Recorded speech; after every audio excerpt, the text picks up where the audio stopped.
അപ്പോൾ ഞാനിപ്പോൾ വന്നിരിക്കുന്നത് നമ്മൾ നേരത്തെ സുജാത മേഡം പരിചയപ്പെടുത്തിയില്ലേ, രേവതി മേഡം. ആ രേവതി മേഡത്തിൻ്റെ ക്യാബിൻ്റെ ഫ്രണ്ടിലാണ്. രേവതി മേഡമാണ് നമുക്ക് KSFEയുടെ ഡിജിറ്റൽ ബിസിനസ് സെൻറ്ററിൻ്റെ ഓരോ സെക്ഷനും പരിചയപ്പെടുത്തുന്നത്. അപ്പോൾ ഞാൻ ആ മേഡത്തിൻ്റെ ക്യാബിൻ്റെ ഫ്രണ്ടിലെത്തി. രേവതി മേഡമാണ് KSFE ഡിജിറ്റൽ ബിസിനസ് സെൻറ്ററിലെ ചീഫ് മാനേജറാണ്. അപ്പോൾ നമുക്ക് മേഡത്തിൻ്റെ എന്തൊക്കെയാണ് ഇവിടുത്തെ പ്രവർത്തനങ്ങൾ എന്നുള്ളത് അപ്പോൾ ഞാൻ മേഡത്തിന് നമ്മുടെ ചാനലിലേക്ക് വെൽക്കം ചെയ്യുകയാണ്.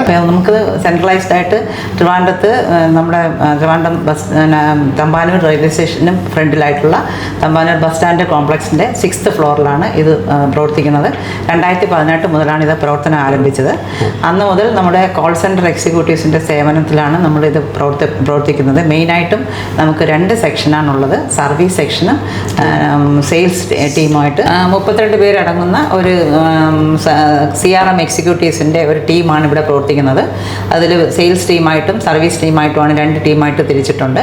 അതിൽ പുതിയ ചിട്ടികൾ ചേരുന്നവർ സെയിൽസ് ടീമിനും അപ്പോൾ എക്സിസ്റ്റിംഗ് കസ്റ്റമേഴ്സിന് 24 മണിക്കൂറും സേവനം കൊടുക്കുന്ന ഒരു സിസ്റ്റമാണ് ഇവിടെ നിലവിലുള്ളത്. അതുകൊണ്ട് ഏറെക്കുറെ തന്നെ ആൾക്കാരുടെ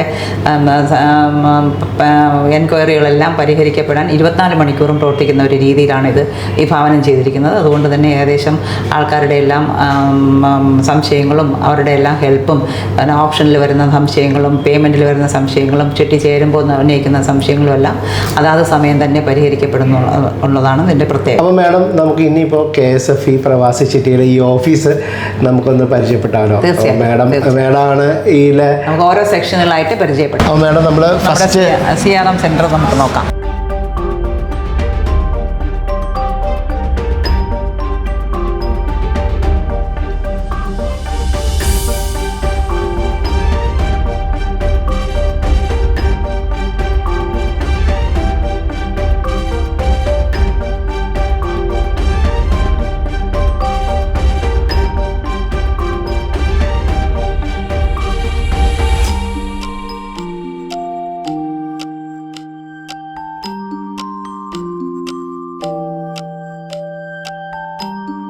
നമ്മുടെ CRMൻ്റെ പ്രവർത്തന രീതി കാര്യങ്ങളൊക്കെ ഒന്ന് നമുക്ക് നമ്മുടെ സബ്സ്ക്രൈബേഴ്സിനോടൊന്ന് പറയാമോ? നേരത്തെ പറഞ്ഞല്ലോ, നമ്മൾ CRM 24 മണിക്കൂറും പ്രവർത്തിക്കുന്ന CRM ആണ്. അതിൽ നമ്മുടെ 2 അസിസ്റ്റന്റ് മാനേജേഴ്സിൻ്റെ നേതൃത്വത്തിലാണ് ഇത് പ്രവർത്തിക്കുന്നത്. ബീന, ഇത് CG, 2 അസിസ്റ്റന്റ് മാനേജേഴ്സാണ് ഇത് CRMൻ്റെ സർവീസ് സെക്ഷൻ ഹാൻഡിൽ ചെയ്യുന്നത്. അപ്പോൾ നമുക്ക് ബീനയോട് ചോദിക്കാം.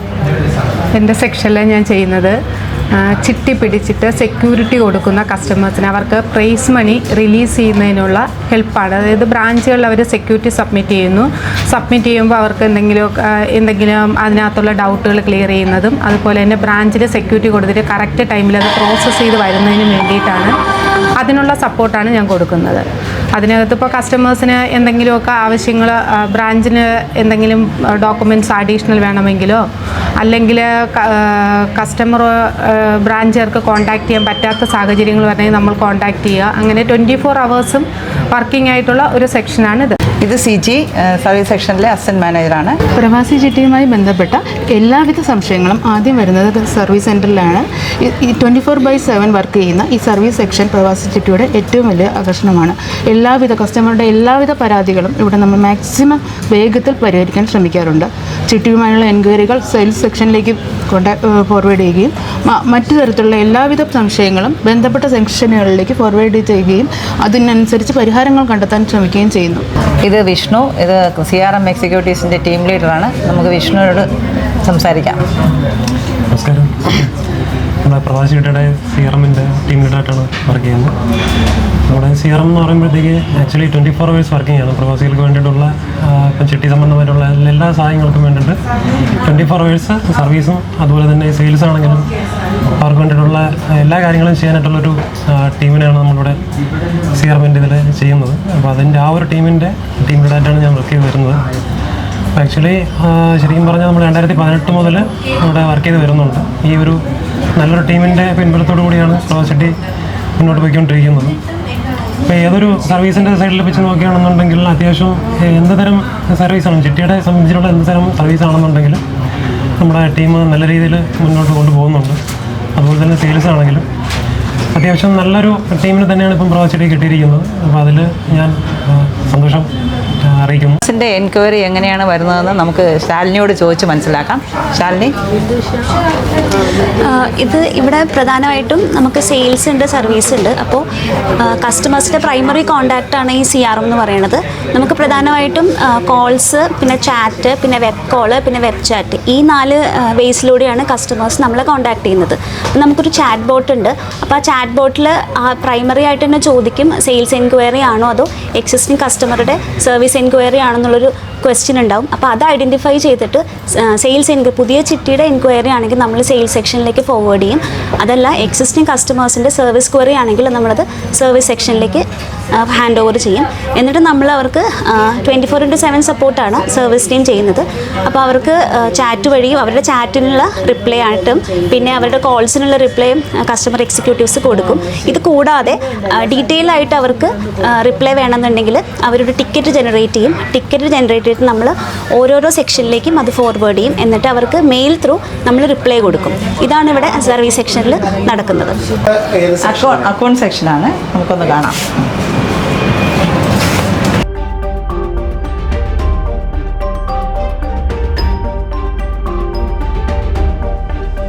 നമുക്കടുത്ത് നമ്മുടെ മെയിൻ ആയിട്ടുള്ള ഒരു സെക്ഷനിലോട്ട് കിടക്കാം. ചിട്ടിപ്പണം കൈപ്പറ്റുന്ന ഒരു സെക്ഷനാണ്. അവിടെ പല സെക്ഷനിലായിട്ടാണ് പലരും ജോലി ചെയ്യുന്നുണ്ട്. പല തരത്തിലുള്ള സെക്യൂരിറ്റീസ് ആണ്. അപ്പോൾ അത് നമുക്കൊന്ന് വളരെ ക്രൂഷ്യൽ ആയിട്ടുള്ള ഒരു സെക്ഷനാണ്. അപ്പോൾ രേവതി മേഡം നമ്മൾ അങ്ങോട്ട് കൊണ്ടുപോവാണ്.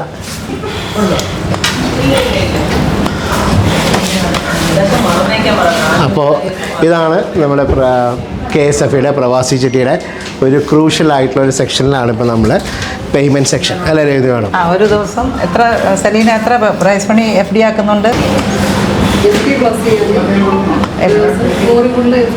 100 കൂടുതലല്ലേ? പ്രൈസ് മണി പ്രോപ്പർട്ടി സെക്യൂരിറ്റി വെച്ച് ചെയ്യുന്നതാണ് നമ്മുടെ രാധിക, പിന്നെ ശാരിക, ഗോകുല. അപ്പോൾ അവരോട് ചോദിക്കാം ഒരു ദിവസം എത്ര പേയ്മെൻറ്റുകൾ ചെയ്യുന്നുണ്ടെന്ന് നമുക്ക് മനസ്സിലാക്കാം. ഗോകുല, നമ്മൾ ഏറ്റവും കൂടുതൽ ഗോൾഡാണ് വരുന്നത്. പിന്നെ FD ഇട്ട് ചെയ്യുന്നവരുണ്ട്, അല്ലാതെ ഇൻഷുറൻസ് പോലുള്ള സെക്യൂരിറ്റി വരുന്നുണ്ട്, പ്രോപ്പർട്ടിയും അധികം ഒരുപാട് വരുന്നുണ്ട് ബ്രാഞ്ചസിൽ നിന്ന്. അപ്പോൾ ഏകദേശം ഒരു 50 അടുപ്പിച്ച് പേയ്മെൻറ്റ് എല്ലാം കൂടി ചേർത്ത് നമ്മൾ ഒരു ദിവസം തന്നെ ചിട്ടി വെച്ചതുമായിട്ട് ബന്ധപ്പെട്ട് മാത്രം സെക്യൂരിറ്റി പേയ്മെൻറ്റ് ഫുൾ FD ആയി പോകുന്നത് അതും ഏകദേശം ഒരു 40. അപ്പോൾ ഒരു ഉദ്ദേശം 100 അല്ലേ ആവറേജ് 100 പേയ്മെൻറ്റുകൾ നടക്കുന്നുണ്ട്. ഏകദേശം 90ഓളം ഓപ്ഷൻസും നടക്കുന്നുണ്ട്. ഒരു ദിവസം ഒരു 90ഓളം ഓപ്ഷൻസ് നടക്കുന്നു. അപ്പോൾ അതാണ് നമ്മൾ KSFE പ്രവാസി ചിട്ടികളിൽ പലരും പറയുന്ന പോലെ ഒന്നല്ല. ഒരു ഉദ്ദേശം 90 ഓപ്ഷൻ ഡെയിലി നടക്കുകയും ഓൾമോസ്റ്റ് ഒരു 100 പേയ്മെൻറ്റ് നടന്നുകൊണ്ടിരിക്കുന്ന, അതും ഡെയിലി ചെയ്തുകൊണ്ടിരിക്കുന്ന വലിയൊരു ഇൻഫ്രാസ്ട്രക്ചർ തന്നെയാണ് KSFE പ്രവാസി ചിട്ടിക്കുള്ളത്. അപ്പോൾ അതിൻ്റെ ഒരു മെയിൻ ഓഫീസിലാണ് ഓൾറെഡി ഞാൻ നിങ്ങളോട് പറഞ്ഞു കഴിഞ്ഞു. നമ്മൾ കാണാൻ പോകുന്നത് പ്രൈസ് മണി ഫോളോ അപ്പ് സെക്ഷനാണ്. അതായത് നമ്മൾ ഓപ്ഷൻ ലേലത്തിൽ പങ്കെടുത്ത് കഴിഞ്ഞിട്ട് ആൾക്കാർക്ക് അപ്പോൾ തന്നെ ഓട്ടോമാറ്റിക്കായിട്ട് ഒരു മെയിൽ പോകുന്നുണ്ട്, നിങ്ങൾക്ക് ഓപ്ഷൻ കിട്ടിയ വിവരം അറിയിക്കുന്നുണ്ട്. പക്ഷേ ജോലി തിരക്കുകൾക്കിടയിലും പലരും അറിയാറില്ല. അപ്പോൾ നമ്മൾ ഈ സെക്ഷനിലൂടെയാണ് നമ്മൾ അവരെ കമ്മ്യൂണിക്കേറ്റ് എല്ലാവരെയും വിളിക്കാറുണ്ട്. കുറച്ച് പേര് നമ്മൾ കൃത്യമായിട്ട് അവർ അടുത്ത ദിവസം തന്നെ അവരെന്താണ് സെക്യൂരിറ്റി കൊടുക്കുന്നതെന്ന് അവർ അറിയിക്കാറുണ്ട്. അറിയിക്കാത്തവരെ നമ്മൾ വീണ്ടും വിളിക്കും. അതിനുള്ള സെക്ഷനിലാണ്. അപ്പോൾ ഇത് വളരെ ഇമ്പോർട്ടൻ്റ് ആയിട്ടുള്ള ഒരു സെക്ഷനാണ് KSFE പ്രവാസി ചിട്ടിയിൽ. അപ്പോൾ നമുക്ക് ആ സെക്ഷനും നമുക്കൊന്ന് കാണാൻ വരും. പ്രൈസ് മണി കിട്ടിയതിന് ശേഷം ഉള്ള പ്രൊസീജിയർ ഒന്ന് വിശദീകരിക്കാമോ? പ്രൈസ് നമുക്ക് ചിട്ടി കിട്ടിയതിന് ശേഷം നമുക്ക് മെയിൽ വഴിയും അതുപോലെ നമ്മുടെ വാട്സപ്പ് വഴിയും ആൾക്കാർക്ക് നമുക്ക് കസ്റ്റമേഴ്സിന് ഓട്ടോമാറ്റിക്കായിട്ട് സന്ദേശങ്ങൾ പോകാറുണ്ട്. അതുമാത്രമല്ല നമ്മൾ അവരെ ഫോൺ മുഖാന്തരവും ബന്ധപ്പെടാറുണ്ട്. ഫോൺ മുഖാന്തരം ബന്ധപ്പെടുകയും അവർക്ക് എങ്ങനെയാണ് അതിൻ്റെ ബാക്കിയുള്ള സെക്യൂരിറ്റൈസേഷനും ബ്രാഞ്ചുമായിട്ടുള്ള ഡീറ്റെയിൽസും ആണ് നമുക്ക് ഈ ഒരു സെക്ഷനിൽ നമ്മൾ നിർവഹിക്കുന്നത്. ഇപ്പോൾ വിളിച്ചിട്ട് കിട്ടാത്തൊരു സിറ്റുവേഷനൊക്കെ ആണെങ്കിൽ നമ്മൾ 15 ദിവസത്തിന് ശേഷം അവരെ വീണ്ടും ഒന്നുകൂടെ കോൺടാക്റ്റ് ചെയ്യും. വാട്സപ്പ്, ഇമെയിൽ, അതുപോലെ ഫോൺ മുഖാന്തരം അവരെ അറിയിക്കാൻ ശ്രമിക്കുകയാണ് ചെയ്യുന്നത്. ഇതുപോലെ നമുക്ക് 1 മാസം ഇപ്പോൾ കഴിയുമ്പോൾ, അതായത് ചിട്ടി പിടിച്ചതിന് ശേഷം നമുക്ക് 1 മാസം ആണ് നമ്മുടെ ചിട്ടി പ്രൈസ് മണി ഡ്യൂ ആവുന്നത്. അപ്പോൾ 1 മാസം കഴിഞ്ഞിട്ടും യാതൊരു റെസ്പോൺസും ഇല്ലെങ്കിൽ അവരെ വീണ്ടും നമ്മൾ ബ്രാഞ്ച് മുഖാന്തരം അല്ലെങ്കിൽ അവരുടെ കോൺടാക്ട് ഡീറ്റെയിൽസ് എങ്ങനെയെങ്കിലും അവരെ കോൺടാക്ട് ചെയ്ത് അവരെ ഈ ഒരു പ്രൈസ് മണി അവരുടെയിലേക്ക് എത്തിക്കാൻ വേണ്ടിയിട്ടുള്ള ശ്രമങ്ങളാണ് ഈ ഒരു സെക്ഷനിൽ നടക്കുന്നത്. അപ്പോൾ മാഡം നമ്മൾ അടുത്ത സെക്ഷൻ ഏതാണ്? നമ്മുടെ സോഷ്യൽ മീഡിയയിലൂടെയാണ് നമ്മുടെ പരസ്യങ്ങൾ പോകുന്നതും അതുവഴി നമുക്ക് അഡ്വർടൈസ്മെൻറ്റും പോസ്റ്റേഴ്സും എല്ലാം നമ്മൾ പോസ്റ്റ് ചെയ്യാറുണ്ട്. അതുവഴി നമുക്ക് ലീഡ് കിട്ടാറുണ്ട്. അത് അങ്ങനെയാണ് നമ്മുടെ കസ്റ്റമേഴ്സ്, ഇൻട്രസ്റ്റഡ് കസ്റ്റമേഴ്സ് അവർ ലീഡായിട്ട് വരാറുണ്ട്. ആ ലീഡാണ് നമുക്ക് രജിസ്ട്രേഷൻ പ്രോസസ്സിലൂടെ ഹെൽപ്പ് ചെയ്യുന്ന ഒരു സെക്ഷനിലേക്കാണ് നമ്മൾ നിൽക്കുന്നത്. അത് അതിൻ്റെ വിശദാംശങ്ങൾ ഷമീർ പറയും. അതായത് KSFE പ്രവാസി ചിട്ടിയുടെ ശരിക്കും ലീഡ്സിലൂടെ കൺവേർഷൻ. യെസ്, വളരെ ഇമ്പോർട്ടൻ്റ് ആയിട്ടുള്ള എല്ലാ സെക്ഷൻസും ഓരോന്നും അതിൻ്റെതായ ഇമ്പോർട്ടൻസ് ഉള്ള സെക്ഷൻസ് ആണ്. നമുക്ക് ഷമീർ സാറിൻ്റെ വാക്കുകളിൽ നിന്ന് മനസ്സിലാക്കാം. അതെ, ഇത് പൂർണ്ണമായും നമ്മളുടെ ഡിജിറ്റൽ മാർക്കറ്റിങ്ങിലൂടെയാണ് ഈ ലീഡ് കളക്ട് ചെയ്യുന്നത്. അത് എല്ലാ സോഷ്യൽ മീഡിയ പ്ലാറ്റ്ഫോമിലും പ്രവാസി ചിട്ടിക്ക് അക്കൗണ്ടുണ്ട്. അത് വളരെ ആക്റ്റീവ് പ്രസൻസ് ആണ്. ഇങ്ങനെ കിട്ടുന്ന ലീഡുകളെ നമ്മൾ കസ്റ്റമേഴ്സിനോട് അല്ലാതെ ഡയറക്റ്റ് വരുന്ന ലീഡ്സും ഉണ്ട്. അവർ കസ്റ്റമേഴ്സിനോട് അവരുടെ സംശയങ്ങളൊക്കെ ചോദിച്ച് മനസ്സിലാക്കിയതിന് ശേഷം അവർക്ക് കറക്റ്റായിട്ട് അവർക്ക് രജിസ്ട്രേഷൻ പ്രോസസ്സ് പറഞ്ഞു കൊടുത്ത് അവർ നമ്മുടെ മൊബൈൽ ആപ്ലിക്കേഷൻ വഴിയോ അല്ലെങ്കിൽ പോർട്ടൽ വഴിയോ അവർ രജിസ്റ്റർ ചെയ്ത് അവർക്ക് മതിയായ KYC രേഖകൾ അവരിൽ നിന്ന് കളക്ട് ചെയ്തതിന് ശേഷം KYC അപ്രൂവ്ഡ് ആക്കിയിട്ട് നമ്മുടെ സെയിൽസ് ടീമിന് കൈമാറും. ആ ഒരു പ്രോസസ്സാണ് ഈ ഡിപ്പാർട്ട്മെൻറ്റിൽ നടക്കുന്നത്. മാഡം നമുക്ക് അടുത്ത സെക്ഷൻ, നമ്മളിപ്പോൾ എത്തിയിരിക്കുന്ന സെക്ഷൻ ഡിഫോൾട്ട് സെക്ഷനാണ്. അതിൻ്റെ കൂടുതൽ വിശദാംശങ്ങൾ നമ്മുടെ സീനിയർ മാനേജർ ഷീബ പറയും. ഡിഫോൾട്ട് ഇവിടെ കമ്പാരിറ്റീവ്ലി കുറവാണെന്ന് പറയാം. എല്ലാവരും കൃത്യമായി അടയ്ക്കുന്നുണ്ട്. എന്തെങ്കിലുമൊക്കെ ജോലി സംബന്ധമായ പ്രശ്നങ്ങളോ അങ്ങനെ എന്തെങ്കിലുമൊക്കെ വരുമ്പോഴാണ് അവർ ഇതിൽ ഒരു പ്രോബ്ലം വരുന്നത്. പിന്നെ ചേർന്ന ചിട്ടികളിൽ കൃത്യമായിട്ട് അടച്ചാലേ ഡിവിഡൻഡ് കിട്ടുള്ളൂ എന്നുള്ള കാര്യം എല്ലാവരും അറിഞ്ഞിരിക്കേണ്ടതാണ്.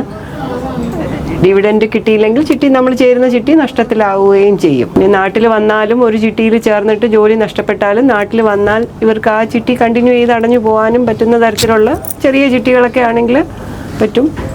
വലിയ ചിട്ടിയിലൊക്കെ ആണെങ്കിൽ ഡിവിഡൻഡ് നഷ്ടമായാൽ ചിട്ടി വളരെ ലോസിലേക്ക് പോകും. ഇതിൽ ഏറ്റവും പ്രധാനപ്പെട്ട ഒരു ചോദ്യം ഉണ്ടല്ലോ, അതായത് നോൺ പ്രൈസ്ഡ് ചിട്ടിയാണ് ഇങ്ങനെ ഡിഫോൾട്ട് വരണമെന്ന് വെച്ചിട്ടുണ്ടെങ്കിൽ KSFE പ്രവാസി ചിട്ടിയിൽ അത് എങ്ങനെയായിരിക്കും അതിൻ്റെ ഒരു നിയമ നടപടികൾ എങ്ങനെയായിരിക്കും? നമുക്ക് നോൺ പ്രൈസ് ചിട്ടി ഡിഫോൾട്ട് വന്നതിന് പല കാരണങ്ങളുണ്ടാവും. ചിലപ്പോൾ ജോലി സംബന്ധമായതായിരിക്കും, വേറൊരു ഫിനാൻഷ്യൽ പാറ്റേൺ അവർ സ്റ്റാർട്ട് ചെയ്തതിൻ്റെയും. അപ്പോൾ ചിട്ടി തുടർന്ന് പോകാൻ പറ്റാത്ത ഒരു സാഹചര്യത്തിൽ കസ്റ്റമറിൻ്റെ അഭിപ്രായം അവർക്ക് തുറന്നു പോകാൻ പറ്റില്ല എന്ന് നമ്മളെ അറിയിക്കുകയും നമ്മൾ ആ ചിട്ടി നമ്മൾ സബ്സ്റ്റിറ്റ്യൂഷൻ, അതായത് വേറൊരു കസ്റ്റമർ ജോയിൻ ചെയ്ത് അവർ ഇതുവരെ അടച്ചിട്ടുള്ള എമൗണ്ട് ആ കസ്റ്റമറിന് കൊടുത്തിട്ട് നമ്മൾ മുന്നോട്ട് പോകുന്ന രീതിയാണ് നമ്മളിവിടെ ഉള്ളത്. അപ്പോൾ ഇനി നമ്മൾ ഏറ്റവും പ്രധാനപ്പെട്ട ഒരു സെക്ഷനിലാണ് വന്നിരിക്കുന്നത്. KSFEയുടെ പ്രവാസി ചിട്ടിയുടെ കാലാവധി കഴിഞ്ഞ്, അതായത് നിങ്ങൾ ചിട്ടി വിളിച്ചു, ചിട്ടി നിങ്ങൾ ഡെപ്പോസിറ്റ് ചെയ്യുകയും ആ ഒരു ചിട്ടിയുടെ കംപ്ലീഷൻ കഴിയുമ്പോഴുള്ള നിയമ നടപടികളെ കുറിച്ചിട്ടാണ് വിഷ്ണു സാറ് നമ്മളോട് പറയുന്നത്. അപ്പോൾ അദ്ദേഹത്തിൻ്റെ വാക്കുകളിലൂടെ നമുക്കത് വളരെ ക്ലിയർ ആയിട്ട് മനസ്സിലാക്കാം. ഇത് വളരെ പ്രധാനപ്പെട്ട ഒരു സബ്ജക്റ്റും കൂടെയാണ്, നിങ്ങൾക്ക് എല്ലാവർക്കും അതെനിക്ക് വളരെ അറിയുന്ന ഒരു കാര്യം കൂടെയാണ്. അപ്പോൾ നമുക്ക് വിഷ്ണു സാറിന് ആ ഒരു കാര്യത്തിൻ്റെ ഡെപ്ത് ആയിട്ടുള്ള കാര്യങ്ങൾ എന്താണെന്നുള്ളത് മനസ്സിലാക്കാം. അതായത് നമ്മുടെ KSFE തന്നെ ചിട്ടി പിടിച്ച ശേഷം അതിനെ ഫിക്സഡ് ഡെപ്പോസിറ്റ് ആയിട്ട് കൺവേർട്ട് ചെയ്ത് കസ്റ്റമേഴ്സ് ഇടുന്നുണ്ട്. അതായത് ഈ എമൗണ്ട് ചിട്ടി തുക എടുക്കാത്ത കസ്റ്റമേഴ്സ് ഫിക്സഡ് ഡെപ്പോസിറ്റ് ആയിട്ട് അവർക്ക് ഈ ചിട്ടിയുടെ കാലാവധി കഴിയുന്നവരെയും ഫിക്സഡ് ഡെപ്പോസിറ്റ് ഇടാൻ പറ്റും. അപ്പോൾ ഈ ഫിക്സഡ് ഡെപ്പോസിറ്റ് ഇടുന്ന ചിട്ടി തുക നമ്മൾ മന്ത്ലി വേണമെങ്കിൽ കസ്റ്റമേഴ്സിന് അവരുടെ അക്കൗണ്ടിലേക്ക് വാങ്ങാൻ പറ്റും. മിനിമം 1 വർഷം ഇടുന്ന കസ്റ്റമേഴ്സിന് മന്ത്ലി അക്കൗണ്ടിലേക്ക് വാങ്ങാം, അല്ലെങ്കിൽ 1 വർഷം കഴിഞ്ഞിട്ടും അവർക്ക് അക്കൗണ്ടിലേക്ക് വാങ്ങാമെന്നുള്ളതേ ഉള്ളൂ. അപ്പം ഇങ്ങനെ അക്കൗണ്ടിലേക്ക് വാങ്ങുന്ന കസ്റ്റമേഴ്സ് മന്ത്ലി വാങ്ങുമ്പോഴത്തേക്കും പ്രധാനമായിട്ട് ശ്രദ്ധിക്കേണ്ടത് TDS ആണ്. TDS എന്ന് പറയുമ്പോഴത്തേക്കും നമ്മളിപ്പോൾ ഇന്ത്യയിൽ നിന്ന് ഒരു കസ്റ്റമർ ഒരു ഫിക്സഡ് ഡെപ്പോസിറ്റ് ഇട്ട് അതിൽ നിന്നൊരു വരുമാനം മന്ത്ലി വാങ്ങുന്നുണ്ടെങ്കിൽ അവരതിന് ടാക്സ് കൊടുക്കേണ്ടതായിട്ടുണ്ട്. ഏത് കസ്റ്റമറായാലും ടാക്സ് കൊടുക്കണം. അപ്പോൾ ഒരു ഏണിങ്സ് ആണ്. അപ്പോൾ ഇപ്പോൾ നമ്മുടെ പ്രവാസികൾക്ക് അത് അറിയാത്തൊരു കാര്യം എന്ന് പറഞ്ഞാൽ, അപ്പോൾ ഇന്ത്യയിൽ നിന്ന് ഇവർ ഏണിങ്സ് ഉണ്ടാക്കുമ്പോഴത്തേക്കും പ്രവാസികൾക്ക് ടാക്സ് ഇല്ലല്ലോ എന്നുള്ള തോന്നലാണ് പല കസ്റ്റമേഴ്സിനും ഉള്ളത്. അപ്പോൾ അത് ശ്രദ്ധിക്കേണ്ടതെന്ന് വെച്ചാൽ ഇന്ത്യയിൽ നിന്ന് ഒരു ഏണിങ്സ് അവർ ഒരു വരുമാനം ഉണ്ടാക്കുന്നുണ്ടെങ്കിൽ അതിൽ നമ്മൾ ടാക്സ് കൊടുക്കാൻ ബാധ്യസ്ഥരാണ്. അപ്പോൾ നമ്മൾ ഈ ഇവിടെ NRIs കസ്റ്റമേഴ്സ് NRI സ്റ്റാറ്റസിൽ അവർ ഇന്ത്യയിൽ നിന്ന് ഇവിടെ ഡെപ്പോസിറ്റ് ചെയ്യുകയാണെങ്കിൽ അവർ 31.2%, അതായത് 30% TDS, അതിൻ്റെ 4% സെസ്സും കൂടി 31.2% ടാക്സ് കൊടുക്കേണ്ടതായിട്ടുണ്ട്. പക്ഷേ അതിൽ പ്രധാനപ്പെട്ട ശ്രദ്ധിക്കേണ്ട കാര്യം കസ്റ്റമേഴ്സ് TDS ഡിക്ലറേഷൻ സബ്മിറ്റ് ചെയ്യണം, നമ്മുടെ പ്രൊഫൈൽ വഴി സബ്മിറ്റ് ചെയ്യണം. അപ്പോൾ ഈ ടാക്സ് പിടിക്കുന്ന എമൗണ്ട് അവർക്ക് പൂർണ്ണമായിട്ടും തിരിച്ചെടുക്കാൻ പറ്റും. അതായത് 3 ലക്ഷത്തിന് മുകളിൽ ഇന്ത്യയിൽ നിന്ന് അവർക്ക് വരുമാനം ഇല്ല എന്നുണ്ടെങ്കിൽ, ഇന്ത്യയിൽ നിന്നെന്ന് പറയുമ്പോഴത്തേക്കും മറ്റ് ബാങ്ക്, അതുപോലെ വേറെ എന്തെങ്കിലും റെൻറ്റ്, അങ്ങനെയുള്ള യാതൊരു മേഖലയിൽ നിന്നും ടോട്ടലായിട്ട് 3 ലക്ഷത്തിന് മുകളിൽ ഈ കസ്റ്റമേഴ്സിന് ഇൻട്രസ്റ്റ് അല്ലെങ്കിൽ വരുമാനം വരുന്നില്ല എന്നുണ്ടെങ്കിൽ ഈ 3 ലക്ഷം രൂപയ്ക്കകത്തുള്ള തുക അവർക്ക് തിരിച്ചു കിട്ടും, പൂർണ്ണമായിട്ട് തിരിച്ചു കിട്ടും. അപ്പോൾ TDS ഡിക്ലറേഷൻ പ്രധാനമായിട്ടും കസ്റ്റമേഴ്സ് സബ്മിറ്റ് ചെയ്യേണ്ടതാണ്. അതുപോലെ തന്നെ അവർക്ക് പൂർണ്ണമായിട്ട് പാൻ കാർഡ് ഉണ്ടായിരിക്കണം, TDS ഡിക്ലറേഷൻ. അപ്പോൾ എല്ലാ കസ്റ്റമേഴ്സും നമ്മൾ ഫോളോ അപ്പ് ചെയ്തതിന് ശേഷമാണ് സബ്മിറ്റ് ചെയ്യുന്നത്. അപ്പോൾ TDS ഡിക്ലറേഷൻ ഇല്ലാതെ സബ്മിറ്റ് ചെയ്യുമ്പോഴുള്ള പ്രശ്നം എന്ന് പറഞ്ഞാൽ നമ്മൾ ടാക്സ് ഡെബിറ്റ് ചെയ്ത് കഴിഞ്ഞാൽ പിന്നെ അവർക്ക് തിരിച്ച് ലഭിക്കാൻ പറ്റാതെ വരും. അപ്പോൾ ഈ ഫിക്സഡ് ഡെപ്പോസിറ്റ് എല്ലാ കസ്റ്റമേഴ്സും TDS ഡിക്ലറേഷൻ മസ്റ്റായിട്ട് സബ്മിറ്റ് ചെയ്യാനായിട്ട് പ്രൊഫൈൽ വഴി ശ്രമിക്കണം. അത് ഇമ്പോർട്ടൻ്റ് ആയിട്ടുള്ള കാര്യം, എല്ലാവരും ശ്രദ്ധിക്കണം.